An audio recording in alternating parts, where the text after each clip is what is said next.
अब जानते हैं इसमें दोस्तों, आज हम बताएँगे आपको एमका का परिचय, यानी कि एमका प्रोजेक्ट क्या है और एमका क्या नहीं है, तो इसके बारे में आपको आज हम बताएँगे।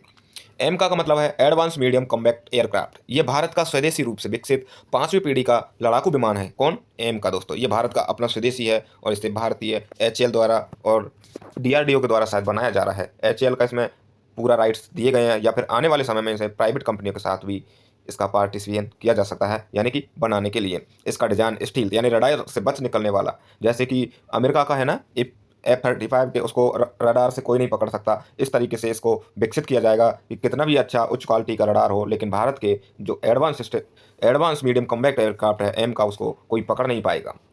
सुपर क्रूज यानी कि ध्वनि की गति से भी तेज रफ्तार से उड़ने में सक्षम होगा और उन्नत सेंसर पर केंद्रित होगा। और आने वाले समय में एम का 2 यानी कि 6 जनरेशन का प्लान भी भारत के द्वारा बनाया गया है दोस्तों।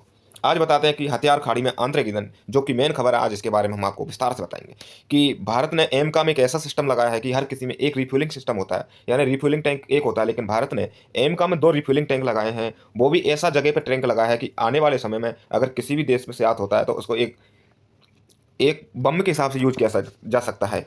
कि यह पहली बार है कि जैसे कि इसमें आपको दिख रहे होंगे, ये रिफ्यूलिंग टैंकर दिख रहे होंगे, ये हथियारों के साथ में लोड किया गया है। यानी कि कहीं अलग ना लगा करके इसको हथियारों के साथ में अटैच किया गया है। आने वाले समय में किसी भी क्षेत्र पर गिराने के लिए रिफ्यूलिंग टैंकर को गिराकर उस पर मिसाइल छोड़ने से वहाँ पर बहुत बड़ी हानि पहुँचाई जा सकती है।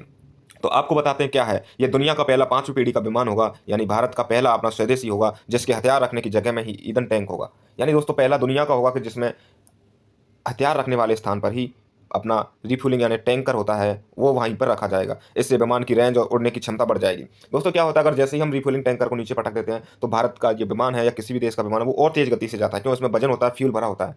तो अब इस जगह पर लगाया जा रहा है कि वहाँ से ऑलरेडी इसकी तेज़ होगी स्पीड, स्टील क्षमता और बेहतर होगी, क्योंकि बाहरी ईंधन टैंक लगने की ज़रूरत नहीं पड़ेगी। इसको लगाने के बाद में कहा जा रहा है कि अब हमें कोई भी भारी टैंक जैसे हमें बाहर से दिखाई दे, वो लगाने की ज़रूरत नहीं पड़ेगी और इसकी आवाज़ से भी तेज़ गति के साथ में ये फ्लाई कर सकता है। दुश्मन को चकमा देने, स्टील तकनीक से विकसित होने में ये पूरा रूप से परिपूर्ण है।